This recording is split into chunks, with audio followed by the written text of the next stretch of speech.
Cara, uma semana é tempo pra caramba, pro cara esquecer um monte de coisa, né? Eu vou querer fazer uma revisão a toque de caixa aqui de termodinâmica pra gente poder avançar com qualidade.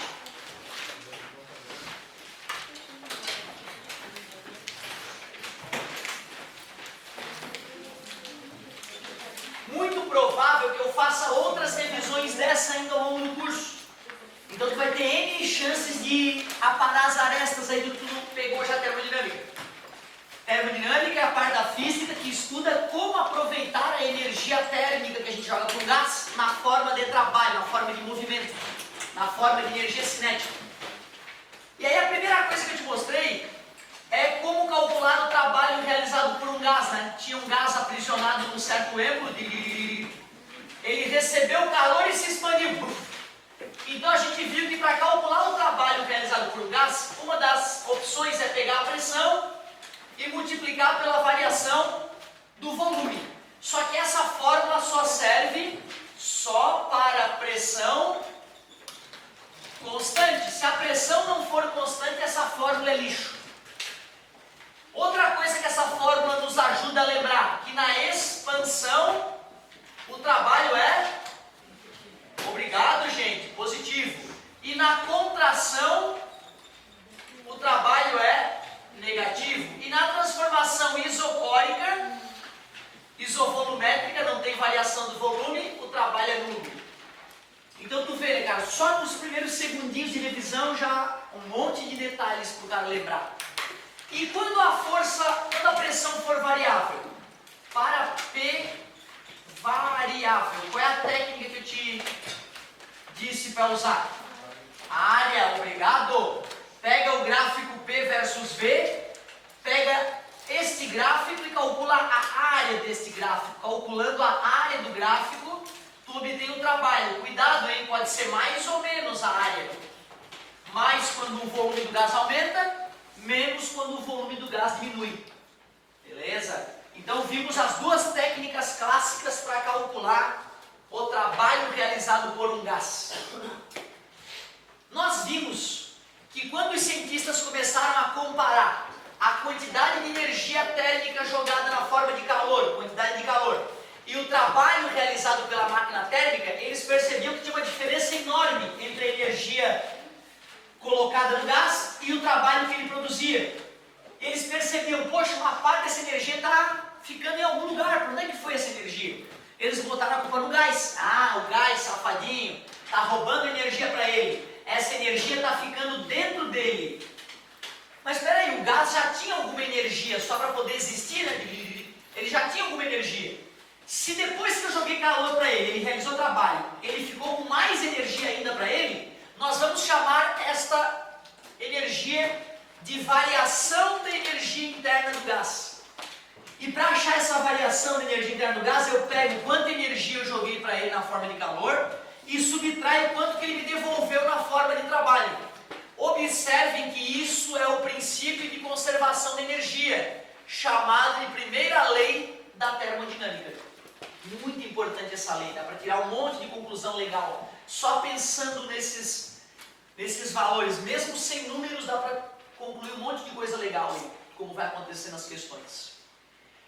Como posterior estudo dos gases, lembrando, né, que do estudo dos gases nós temos que P vezes V sobre T é igual a P vezes V sobre T para transformações gasosas, equação geral dos gases perfeitos, ou ainda P vezes V igual a N RT, equação de Clapeyron. Sempre pode aparecer alguma coisa dessa no meio da termodinâmica.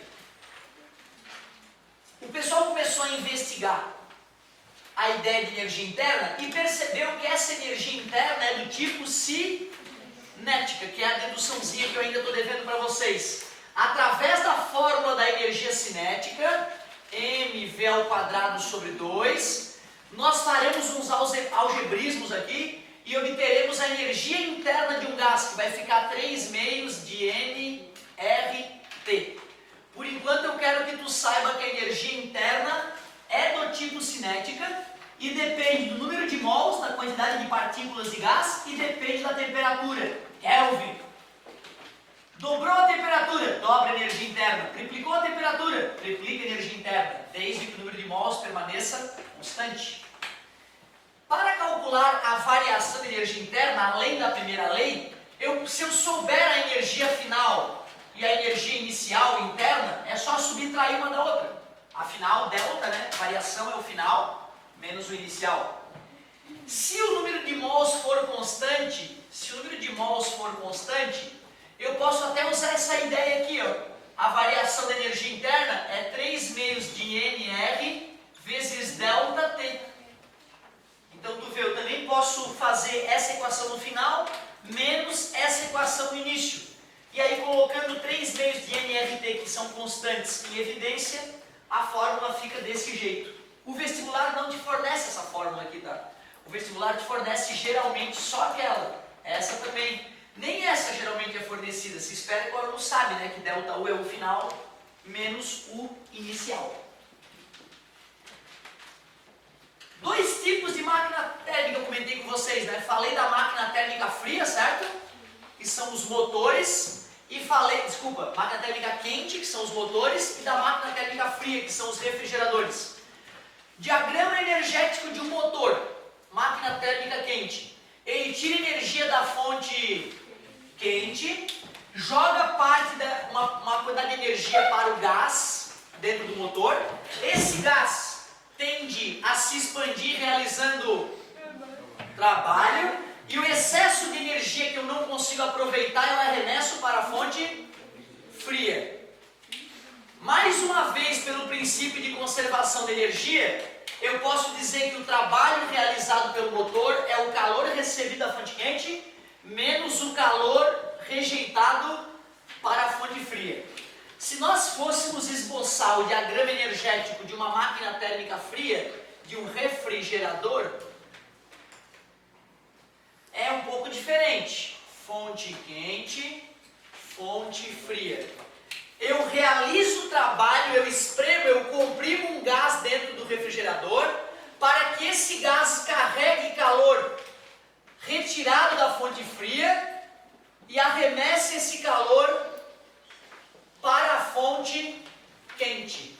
Como trocou o sinal de todos esses caras, se eu multiplicar essa equação por menos 1, a equação continua a mesma, né? Por isso que essa equação vale tanto para as máquinas térmicas quentes quanto para as máquinas térmicas frias. Não custa lembrar, se tu tira 1000 joules do refrigerador, do freezer lá da parte fria do refrigerador, e para isso tu acrescenta 500 joules de trabalho, 1000 mais 500 tu joga fora 1500. Isto é o princípio da conservação de energia. Isto é a primeira lei termodinâmica, por exemplo.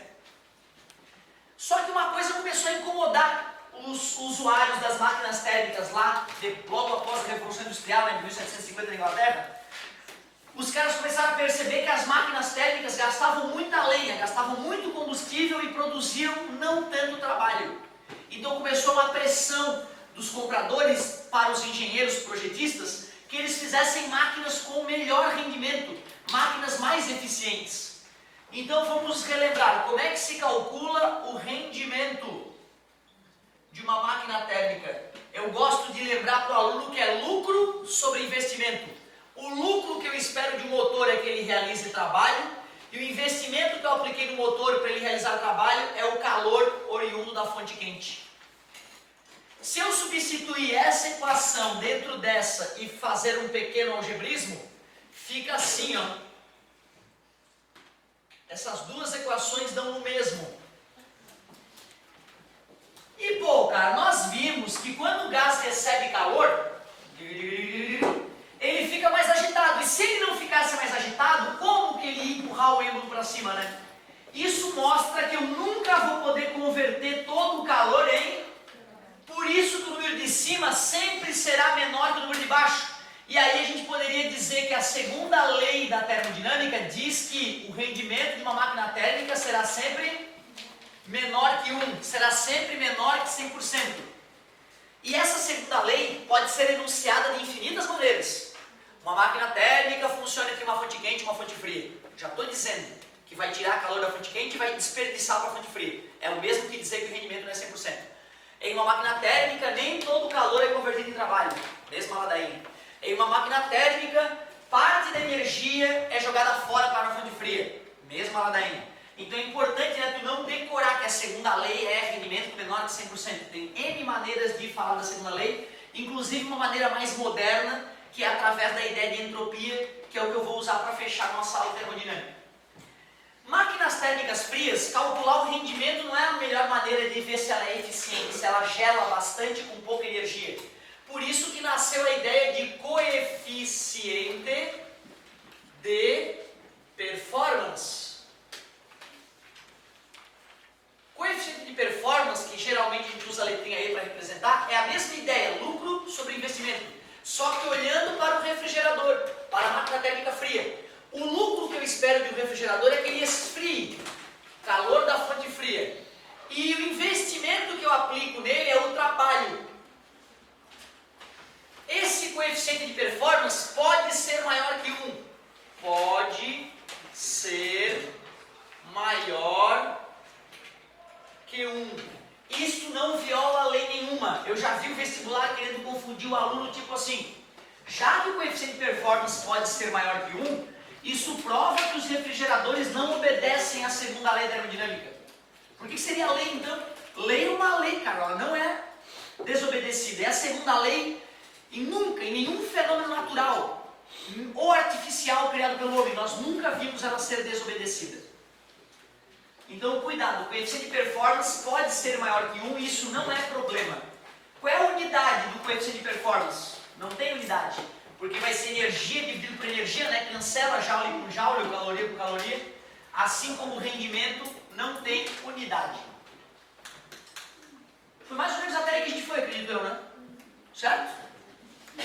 Pois então, quando a galera começou a calcular o rendimento das máquinas, começou a pensar um pouco mais profundamente sobre as máquinas, eles começaram a entender qual é o que a gente deve fazer com o gás para poder aproveitar ao máximo a energia dele. E teve um cara que botou um ponto final nessa discussão. Um cara chamado Sadi Carnot, francês arretado. O bicho foi lá e fez um livro chamado Filosofia sobre a potência motriz do fogo. Olha o livro, olha o nome do livro. Filosofia sobre a potência motriz do fogo. Tu aceita que o fogo tem uma certa potência motriz? Que ele pode movimentar as coisas, o fogo? Né? Tu esquenta um gás, o gás se expande, buf, e aí tu movimenta alguma coisa. Ele ficou filosofando sobre isso. E ele descobriu como deveria ser projetada a máquina perfeita. Ah, entendi, professor, a máquina que rende 100%? Não. A máquina perfeita dentro da segunda lei da termodinâmica, né? Nós sabemos que nunca vai dar para aproveitar 100% da energia do gás. Mas esse francês chamado Carnot descobriu qual seria a forma perfeita para uma máquina operar. Observem, meus amigos, que o ciclo de Carnot, que é o que eu vou te apresentar agora, ele é idealizado, ele não existe na prática. O aluno desavisado poderia pensar, né? Pô, então o Carnot é um merda. O cara ficou lá filosofando e descobriu qual é a máquina perfeita, mas não dá para construir ela, grandes coisas. Não, peraí, cara. Eu sei o que seria ser um professor perfeito, um aluno perfeito. Por mais que seja inatingível, a gente pode tentar se aproximar dessa ideia. E aí a gente melhora com isso. Ou seja, conhecer a perfeição é muito importante para te aproximar dela, mesmo que ela seja inatingível. E a prova disso é que depois que o Carnot publicou o trabalho dele, os projetistas das máquinas térmicas começaram a usar as ideias de Carnot em suas máquinas e conseguiram fazer as máquinas ficarem muito mais econômicas do que eram. Vamos dar uma olhadinha nessa ideia de ciclo de Carnot. Como isso me perturbou a primeira vez que eu vi, cara. Eu não entendi nada de ciclo de Carnot. Ciclo de Carnot, ou Carnot, para os mais íntimos. Ó, o negócio é o seguinte. Primeiro, eu preciso que tu saiba que o ciclo de Carnot é idealizado. Ou seja, na prática, ele é impossível de ser construído. Saber que ele gera o melhor rendimento possível, mas nunca vai ser 100%, porque violaria a segunda lei da termodinâmica. Seria bacana tu conseguir escrever de próprio punho daqui a algumas semanas o ciclo de Carnot. Olha qual é a dica para tu conseguir Primeiro tu faz um gráfico pressão versus e tu traça aquela famosa transformação isotérmica. É o gráfico de uma transformação isotérmica chamado isoterma, né? Eu criei duas isotermas ali, ó, que é aquela figura clássica, hipérbole equilátera da matemática. Depois que tu traça duas isotermas, olha que simples tu montar o ciclo de Carnot. Pega um ponto a partir de uma das isotermas e faz o gás se expandir isotermicamente. Aceitas que para sair daquele ponto A e chegar até o ponto B, o gás se expandiu sem mudar a temperatura? Todos enxergam que o volume aumentou, apesar do gráfico ter descido? Depois tu executa uma transformação suave entre as isotermas. É mais uma expansão. Essa transformação suave entre duas isotermas é chamada de transformação adiabática. Transformação adiabática é aquela em que não ocorre transferência de calor entre o gás e o meio que o envolve. Depois tu completa o ciclo fazendo uma compressão isotérmica e finaliza com uma compressão adiabática. Pô, cara, vai dizer, essa figura aí tu vê todo dia? Isso não é uma figura que tu vê na placa, na rua, tu não faz uma tatuagem dessa. É uma coisa que tu bater no olho, tem que saltar na tua Carnot! Olhou para meu Deus, é Carnot! Tem que ser instantâneo, bateu o olho, Carnot! Outra, tu vê linhas retas aí? Não tem reta, tá? Ciclo de Carnot não tem coisa reta, é tudo curva suave, ó.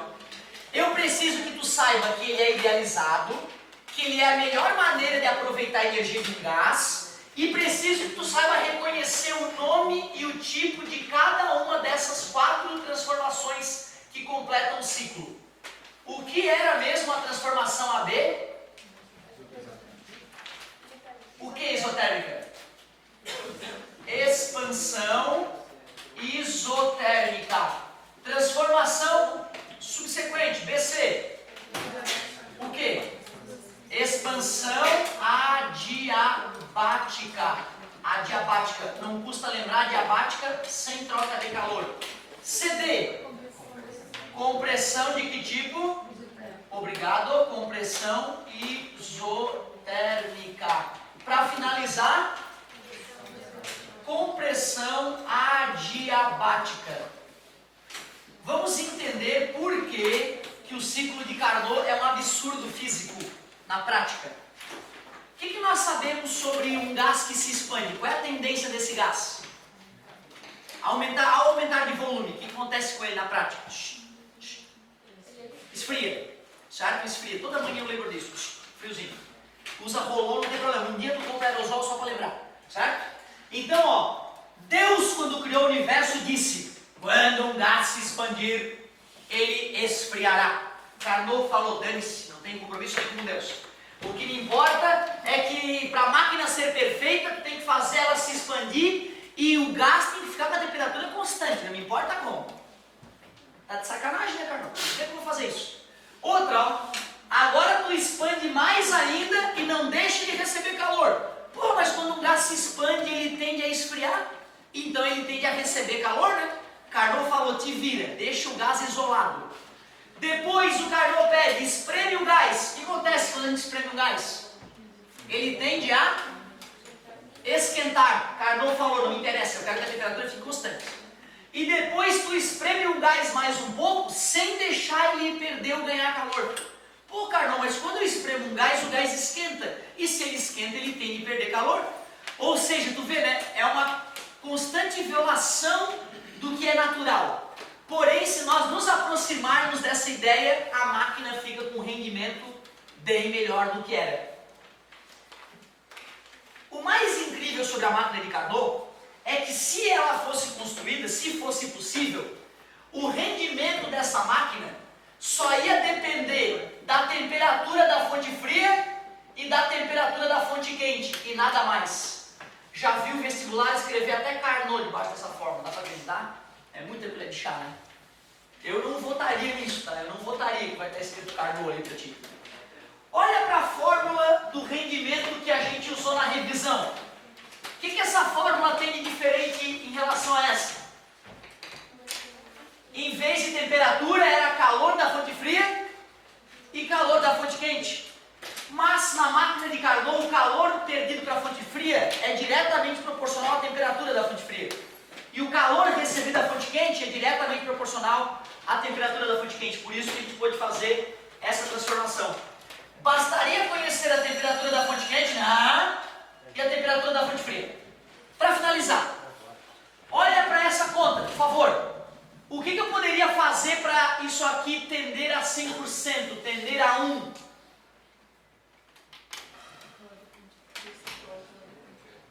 Se esses caras forem iguais, isso dividido por isso dá 1. E 1 menos 1 dá 0. O rendimento dá 0. Ah, faz sentido, né? Se a temperatura da fonte fria é a mesma da fonte quente, não tem como ter fluxo de calor, né? Aí a máquina para de funcionar. Legal. Quero que dê 1. Não isso tudo. Se a fonte fria é o dobro da fonte quente, essa razão dá 2. 1 menos 2 dá menos 1. Não, eu queria que desse 1. Nesse caso que ela falou, não poderia absorver energia, eu concordo. Galera, eu queria que isso aqui zerasse. Tu concorda que se isso aqui zerar dá 100%, 1 menos 0 dá 1? Quais são as duas maneiras de zerar uma divisão? A da fonte fria, 0 eu concordo. Se fosse 0 ali em cima, 0 dividido por um número dá 0, 1 menos 0 dá 100%. Tu conhece alguma coisa com temperatura 0 Kelvin? Nem eu. O espaço interestelar, que é frio pra cacete, tem 3 Kelvin de temperatura. O vácuo entre as estrelas. Não é vácuo, né? Porque vácuo não tem temperatura. Qual é a temperatura do vácuo? Se temperatura é médio grau da expansão das moléculas. Né? Onde não tem molécula, não tem temperatura. O espaço interestelar, a temperatura média é 3 Kelvin. Quer dizer que tem alguma coisa lá no espaço interestelar, né? 3 Kelvin, frio pra dedéu. Então, infelizmente, temperatura 0 não vai dar. Mas dá uma dica com a temperatura quente. Tem que aumentar ou diminuir esse número aqui para isso aqui tender a 0? Deixa eu ver. Não, se eu divido por um número pequeno, o resultado é grande. Dividir por um número grande é o resultado pequeno. Se tendesse ao infinito isso aqui, daria 0. Conhece alguma coisa com temperatura infinita? Nem o Big Ben, no início do Big Ben com 1 trilhão e cacetada de Kelvin. Né? Ah, mas espera aí, então vamos viajar na maionese. Eu vou fabricar a máquina de Carnot e vou usar como fonte fria o espaço interestelar. E vou usar como fonte quente o núcleo de uma estrela. Núcleo de uma estrela, 1 milhão de Kelvin, está tranquilo. 1 menos 0,000003 dá 0,999997. Ou seja, 99,99%. Porra! Segunda termodinâmica é foda, hein? Nem usando a máquina perfeita, nem usando a coisa mais fria que existe como fonte fria e a coisa mais quente que a gente poderia usar como fonte quente, nem assim o rendimento dá 100%. Então não se esqueçam, a máquina de Carnot não viola a segunda lei. Ela só seria a tentativa ideal de obter a energia que foi entregue para um gás. Tu acredita que o engenheiro mecânico ele usa essa fórmula no dia a dia? No dia a dia dele. O cara da fábrica ligou para ele, porra bicho, minha máquina aqui está consumindo uma lenha do cão, preciso melhorar, preciso deixar ela mais econômica. O engenheiro chega lá na fábrica, mede a temperatura da caldeira, mede a temperatura do rio, que é a fonte fria, e joga naquela fórmula. Vamos supor que deu 40% de rendimento. Se a máquina do sujeito está com 35% de rendimento, ele fala, tchau querido, um abraço, não vou te atender. O engenheiro percebe nitidamente com um cálculo rápido que ele jamais vai conseguir melhorar o rendimento da máquina. Concorda comigo? Se a diferença for grande, ele vai trabalhar para deixar a máquina mais rentável. Valeu, galerinha!